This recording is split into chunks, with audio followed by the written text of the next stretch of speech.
Hello, I'm Tim White. Welcome to Sightings. The abduction phenomenon has become a disturbing part of many UFO sightings. At first, only a few people claim to have been forcibly taken away by extraterrestrials.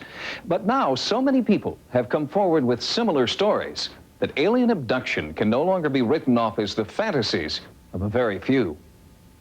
I looked up in my rearview mirror and lights were coming down out of the sky. I walked out to the edge of the water and I noticed this huge, shining thing. I was so terrified looking into these big black eyes and these little creatures. I was thinking I could just raise my fist and crush his head.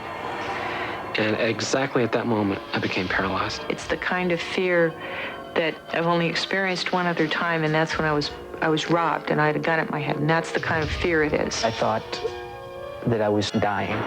I'm dying now. This is what it's like when you die. The visions often come during sleep. Nightmares about being abducted, probed, and prodded by aliens who have sinister motives. Hundreds of people have come forward to talk about their disturbing experiences and admit that they think their nightmares are real. Experts believe that there are thousands, perhaps even millions more just like them, who are too afraid to talk. In Secret Life, author David Jacobs chronicles the abduction phenomenon. We have hundreds and thousands of people who are coming forward and saying that the abduction phenomenon has happened to them, that they've experienced it, and basically they say the same thing as everybody else has said, and until recently, there was no possibility that they could have picked up these stories in the media. Since she was a baby, commercial photographer Kim Carlsberg has been plagued by memories of abduction. At 4:30 in the morning, I saw this image of these four beings just move through this wall. They just, like it wasn't there. And they came over to me, two at my feet, two at my head, and they started to lift me up to the ceiling. Most abductions take place where a person is taken out of the normal environment, they're taken against their will, they have physical, mental, reproductive procedures performed on them, and then they're released. Bud Hopkins has been researching alien abduction reports for 26 years and is a firm believer. I'm the first to admit that all this sounds outrageous. It all sounds just crazy, and yet the evidence is there behind it. But skeptic Philip Klass believes mass media is to blame for the rise in abduction reports. Dozens of talk shows, dozens of other TV shows have promoted this idea that aliens are here and abducting human beings. And so it becomes the popular myth. Particular problems could adequately be explained by the condition narcolepsy. This is a disorder characterized by hypnagogic hallucinations, that's hallucinations that occur at sleep onset, which can be very vivid and include the feeling of other people being present in the room or a sensation of levitation. Patients will actually describe saying that they are looking down onto their body. I have two people that I've never met describing this exact same examination of their head being opened up, something being done to their brain, and being put back together again. They opened my back. I knew my back was open because I could feel. It was almost as though a slit had been drawn down my back and across to the side, and they had opened a flap of flesh and tissue.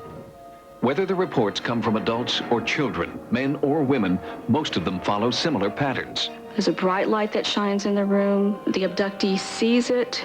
They hear a noise outside. They're not interested in your mate, they're interested in you. So what they do is they render the person that you're with unconscious. She goes up a beam of light with the alien into a hovering craft. If anyone goes into the room at that point, there's no one in the room. She's not in bed, in other words.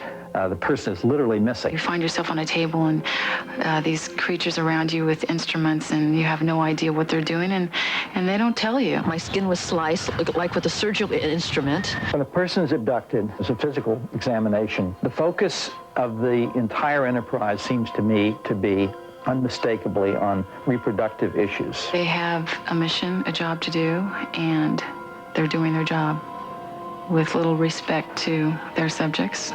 90% of reported abductions involve descriptions of what experts call gray aliens, extraterrestrial creatures with oversized heads and dark almond-shaped protruding eyes.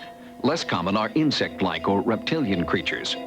The reptilian type has bothered a lot of people. It seems to be quite hostile and intrusive, often has claw-like hands, and I know there's one case where claw marks were photographed on the back of a woman. There's one being in particular that I always recognize, and he's not a gray. He's taller, he's thinner, he's got a bigger head, he's got bigger eyes. His limbs are very praying mantis-like. I remember being on the table with my head turned away, not wanting to look at this creature. And then when I looked at him, I just recognized him as the one that I hated. In a few cases, subjects claim to see hybrids, creatures who are half human, half alien. Some abductees believe they are being crossbred with aliens to create these hybrids. A very important part of the abduction phenomenon is that there are reproductive procedures carried out upon them. I've been shown children, I've been shown babies. I've been asked to hold children and babies. I've been asked to give these children affection. And these children aren't alien children, and they're not human children. They're somewhere in between. I had a woman who had been to the doctor, had an ultrasound done. Her husband was there. Everyone observed at 3 months a healthy fetus. The next day she wakes up screaming they took it. Is so upset, her husband takes her back to the doctor. He does a pregnancy test, finds out she's no longer pregnant. They do a D&C, there's nothing there. I really feel like I'm one of those few men who knows what a woman feels like when she's raped. I've been on a table and I've seen something removed from my body that I will call a fetus, a baby. It was so small I couldn't believe that it could live on its own. I remember putting my finger in the arch of its foot. I was afraid to look at the face. I was afraid to see what it looked like. There seems to be an enormous interest in the emotional side of this, too, on the part of the aliens. They want us to hold these odd little children, these babies. They want to see how a mother will hold and love a child, things which to us are instinctive. The abduction phenomenon begins usually in infancy, or at least by the age of 2, 3, or 4. It continues all through childhood, all through maturity, and into old age as well. I have many cases where the person is taken as a child, usually what we refer to as the bedroom visitation. I was laying in bed, I opened my eyes, and here's a little gray standing there looking at me. And all I could really remember were those dark eyes. It is as if that person has become a kind of tagged animal in someone else's experiment. And that little person, as he or she grows to adulthood, will be abducted over a period of time at irregular intervals.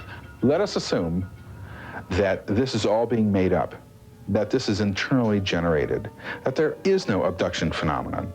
If that's the case, then we have discovered something of enormous importance. What are the repercussions of thousands of people running around thinking they're crazy, feeling crazy, being crazy, because they have no way to understand what's happening? Psychiatrists and psychologists who are dealing with these people are the first to say, something happened to this person. This is not a fantasy. This is not something the person cooked up. This was an event in that person's life which was truly upsetting. These experiences are not pleasant experiences. This is not something I'm happy happened to me. There's a part of me that would love to find the answer that it was something else. It's a very lonely place to be, to have this experience and not be able to remember the details and not know if it's real. And it's very, very hard to walk through life with this kind of a secret. Even some of the most skeptical members of the psychiatric profession agree that the abduction phenomenon is not a hoax, but the causes for these stories are to be found not in alien spacecraft, but right here on Earth. When we return, Sightings finds evidence that at least some UFO encounters may be the result of top-secret experiments the government doesn't want you to know about.